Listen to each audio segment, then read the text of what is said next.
എനിക്ക് തോന്നുന്നു ആര്യ മൈൻഡ് ചെയ്യില്ലാന്ന് തോന്നുന്നു, ബോധർ ചെയ്യില്ലാന്ന് തോന്നുന്നുണ്ട്. റിലേഷൻഷിപ്പിന്റെ കാര്യം വന്നപ്പോൾ ഇത്രയും നല്ല ഫ്രണ്ട്സ് കൂടെ ഇങ്ങനെ ആര്യ കാത്തു സൂക്ഷിക്കുന്നുണ്ട്. 10 വർഷം 12 വർഷമായ ഫ്രണ്ട്ഷിപ്പ് ഇപ്പോഴും നല്ല രീതിയിൽ പോകുന്നു. പക്ഷെ ആര്യയുടെ ലൈഫിലേക്ക് വന്നപ്പോൾ പാർട്ട്ണർ എന്നുള്ള ഭാഗത്തിൽ ആ ഒരു സൈഡിൽ വീക്കായി പോവുകയാണ്. പക്ഷെ ഇവരൊക്കെ പറഞ്ഞു കേട്ടിടത്തോളം ഇത്രയ്ക്കും നല്ല എല്ലാവരുടെയും കൂടെ എന്തൊരു സിറ്റുവേഷനിലും വളരെ രീതിയിൽ അഡ്ജസ്റ്റ് ചെയ്തു പോകുന്ന ആര്യയ്ക്ക് എന്തുകൊണ്ടായിരിക്കാം ആര്യയുടെ 2 റിലേഷൻ, ആദ്യത്തെ ഹസ്ബൻഡിൽ നിന്നും നിങ്ങൾ ഡിവേഴ്സായി, രണ്ടാമതൊന്നും വന്നു, അതും ഇപ്പോൾ ഇങ്ങനെ വന്നു, എന്തുകൊണ്ടായിരിക്കും എന്ന് ആര്യയ്ക്ക് തോന്നണത്? ആദ്യത്തെ റിലേഷൻഷിപ്പ് എന്റെ പ്രശ്നമായിരുന്നു. I was wrong from my side. അത് ഞാൻ ഇതിനു മുമ്പുള്ള ഒരു പ്ലാറ്റ്ഫോമിലും പറഞ്ഞിട്ടുള്ള കാര്യമാണ്. ഞാൻ അത് ഡീറ്റെയിൽ ആയിട്ട് പറയുന്നില്ല, പക്ഷെ ഇറ്റ് വാസ് തറലി മൈ മിസ്റ്റേക്ക്. അത് ഞാൻ അക്സെപ്റ്റ് ചെയ്യുന്നു. ആ റിലേഷൻഷിപ്പ് അങ്ങനെയാണ്, അത് വേണ്ടാന്ന് തോന്നിയത്. അത് പിന്നെ എൻ്റെ ഒരു അത് കഴിഞ്ഞ് കുറെ നാൾക്ക് ശേഷമാണ് ആയിരിക്കും എന്റെ മിസ്റ്റേക്ക് ആണ് എന്നുള്ളൊരു റിയലൈസേഷൻ അല്ല, അത് ആ സമയത്ത് എനിക്ക് ആ റിയലൈസേഷൻ ഉണ്ടായി. അങ്ങനെയാണെങ്കിൽ ഫൊഗീവ് ചെയ്യില്ലായിരുന്നോ? ചെയ്യാമായിരിക്കാം, പക്ഷേ നമുക്ക് എപ്പോഴും ഉള്ളിൽ ഇങ്ങനെ ഒരു പേടി കിടക്കും. വീണ്ടും വീണ്ടും നമ്മുടെ ലൈഫ് ഇനി മുന്നോട്ട് ഒന്നിച്ചു പോകുമ്പോ ഇത് വരുമോ വീണ്ടും അതിനുള്ളിൽ. Shouldn't bother us. പിന്നെ I thought he deserves A better life. അവിടെ ആര്യ തെറ്റ് ചെയ്തതിന്റെ ഒരു അതെ, എനിക്കൊരു ഗിൽറ്റ് വന്നതാണ് അവിടെ. അപ്പം I genuinely thought he should have a better life എന്നുള്ളത്.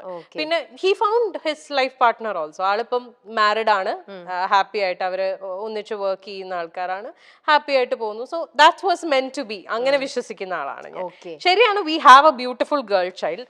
അവൾക്ക് ഞങ്ങൾ രണ്ടുപേരും ഉണ്ട്. അവള് ഈ പറയുന്ന പോലെ വളരെ അണ്ടർസ്റ്റാൻഡിങ് ആയിട്ടുള്ള ഒരു കുട്ടിയാണ്. അച്ഛനും അമ്മയും ഞങ്ങൾ രണ്ടുപേരും ഒന്നിച്ച് തന്നെയാണ് അവളെ വളർത്തുന്നതും. അവളുടെ എല്ലാ കാര്യങ്ങളിലും ഞങ്ങളുടെ ഡിസിഷൻസ് എല്ലാം മ്യൂച്വൽ ആണ്. ആൻഡ് ഈക്വലി ആള് വരുമ്പോ, I mean whenever he wants to be with her, she goes to him. അല്ലാത്തപ്പം ഞാൻ ടേക്ക് കെയർ ചെയ്യണു. അങ്ങനെ ഒരു ഡിഫറൻഷിയേറ്റ്, അങ്ങനെ ഒരു പ്രശ്നമേ അവിടെ വരുന്നില്ല. അതാണ് ഫസ്റ്റ് റിലേഷൻഷിപ്പിൽ സംഭവിച്ചത്. സെക്കൻഡ് റിലേഷൻഷിപ്പ് ഈ പറഞ്ഞ പോലെ ചിലപ്പം ആദ്യത്തെ റിലേഷൻഷിപ്പിൽ ഉള്ള എന്താ പറയുക, അതിനുള്ള ശിക്ഷയായിട്ട് എനിക്ക് കിട്ടിയതായിരിക്കാം. സെക്കൻഡ് റിലേഷൻഷിപ്പ് ഈ പറഞ്ഞ പോലെ ഷിബ്ല പറഞ്ഞില്ലേ, ഞാൻ റിലേഷൻഷിപ്സിൽ 150% കൊടുക്കുന്ന ആളാണ്. ഞാൻ ഭയങ്കര ഇൻവെസ്റ്റഡ് ആയിട്ടുള്ള ഒരു റിലേഷൻഷിപ്പ് ആയിരുന്നു എൻ്റെ സെക്കൻഡ് റിലേഷൻഷിപ്പ്. എനിക്ക് അയാളെ genuinely from the bottom of my heart എനിക്ക് ഭയങ്കര ഇഷ്ടമായിരുന്നു.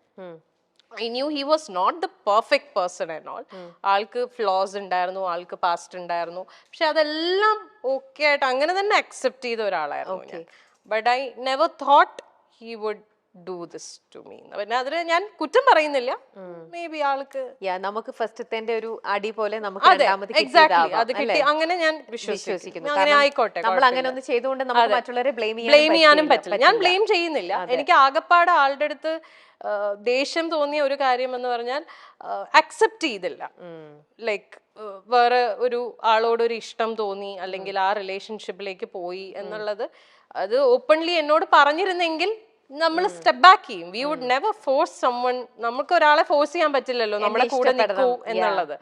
അത് ഓപ്പൺ ആയിട്ട് പറഞ്ഞിരുന്നെങ്കിൽ കുറച്ചും കൂടി നേരത്തെ, കുറച്ചും കൂടി ബെറ്റർ ആയിട്ട് എനിക്ക് ഇതൊന്ന് കം ഔട്ട് ചെയ്യാൻ പറ്റിയേനെ with the help of my people.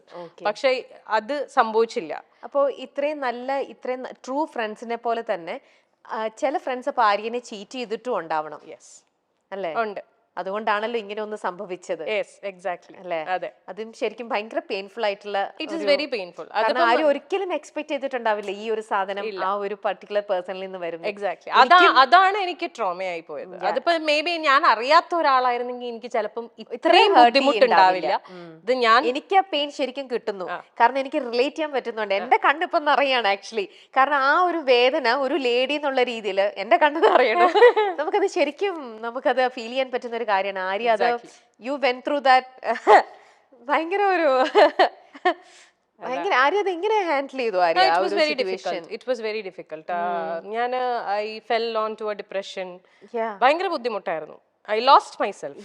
നമുക്കത് കാരണം നമ്മൾ ജീവനായിട്ട് നമ്മുടെ കൂടെ നിർത്തിയിട്ടേ അവൾ എനിക്കിട്ട് ഇങ്ങനെ പണിയ എന്നൊക്കെ പറയണത് ശരിക്കും. അതെ, എന്റെ കാര്യത്തിൽ കുറച്ചും കൂടെ ബുദ്ധിമുട്ടായി പോയത്, ഞാൻ ഇതെല്ലാം ഫേസ് ചെയ്യുന്നത് ലോക്ക്ഡൌണിന്റെ സമയത്താണ്. മൊത്തത്തിൽ ഞാൻ പെട്ടുപോയ അവസ്ഥയായിരുന്നു. Like I couldn't do anything. എന്നുവെച്ചാൽ നമുക്കിപ്പോ ഒരു കൗൺസിലറിന്റെ അടുത്ത് പോലും പോവാൻ പറ്റത്തില്ല എന്നുള്ള.